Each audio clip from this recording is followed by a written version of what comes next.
பச்சை கலர்ல இருக்கிற கிளி கருப்பு கலர்ல மாறினா உங்க ரியாக்ஷன் என்னவா இருக்கும்? அந்த கிளி மாறுதாங்க இங்க ஒரு உயிரினம், அதோட கலர்ல இல்லாம வேற ஒரு கலர்ல இருக்கு. பாக்குற மக்களே ஷாக் ஆயிட்டாங்க. அது என்ன உயிரினம் அப்படின்னு தெரிஞ்சுக்கணும்னா மறக்காம இந்த வீடியோவை ஃபுல்லா பாருங்க. ஸ்பெயின் நாட்டுல ஒரு போட்டோகிராஃபர் இருக்காரு. அவரு போட்டோ எடுத்துட்டு இருக்கும் போது அவரோட கேமரால வெள்ளை கலர்ல ஒரு உருவம் தெரிஞ்சிருக்கு. பார்த்தா பேயின்லாம் நினைக்காதீங்க, அது வெள்ளை ஐபீரியன் லிங்க்ஸின் அப்படின்ற ஒரு உயிரினம். இந்த உயிரினத்தோட போட்டோ சோசியல் மீடியால வெளியாகி பயங்கர ட்ரெண்ட் ஆயிடுச்சுன்னே சொல்லலாம். பொதுவா ஐபீரியன் லிங்க்ஸ் அப்படின்ற இந்த இனம் பழுப்பு நிறத்துல இருக்கக்கூடிய ஒரு பூனை. இதோட உடம்புல கருப்பு கருப்பா புள்ளிகள் இருக்கும். உதாரணத்துக்கு சீட்டா பார்த்திருப்பீங்கல்ல, சிறுத்தை, அந்த சிறுத்தை மாதிரிதாங்க அந்த பூனை இருக்கும். இந்த பூனை வகை ரொம்ப அரிதான பூனை வகைன்னு சொல்றாங்க. அத முதல்ல வெள்ளை நிறத்துல பார்த்து போட்டோ எடுத்திருக்காரு இந்த ஸ்பெயின் நாட்டு போட்டோகிராஃபர். இந்த பூனைய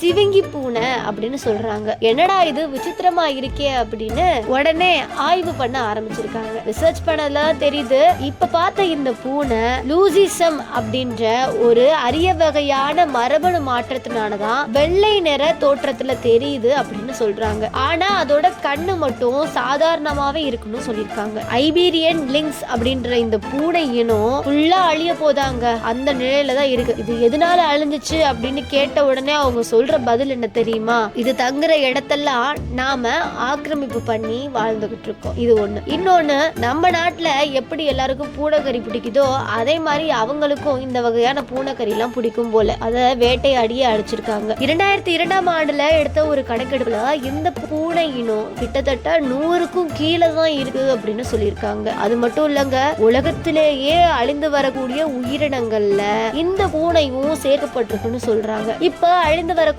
இந்த பூனை இனத்தை நம்ம எப்படியாவது மீட்டு கொண்டு வரணும் அப்படின்னு தீவிர பல நடவடிக்கைகள் நிறைய உயிரின ஆர்வலர்கள் எடுத்துட்டு இருக்காங்க. நம்ம எல்லாருமே ஒன்னே ஒண்ணுதாங்க தெரிஞ்சுக்கணும். இன்னைக்கு இருக்கக்கூடிய இந்த உலகம் நமக்கான உலகம் மட்டும் கிடையாதுங்க. நம்மள மாதிரியே நிறைய உயிரினங்கள் இந்த உலகத்துல வாழ்ந்துட்டு இருக்கு. நாம மட்டுமே அந்த உரிமையை எடுத்துக்காம மற்ற உயிரினங்களும் இருக்குன்னு சொல்லி அந்த உயிரினங்களும் வாழ்றதுக்கான வழிவகைய மனிதர்களாகிய நாம தாங்க செய்யணும். இது மாதிரி பல தகவல்களுக்கு தொடர்ந்து நம்ம சேனலை ஃபாலோ பண்ணிக்கோங்க.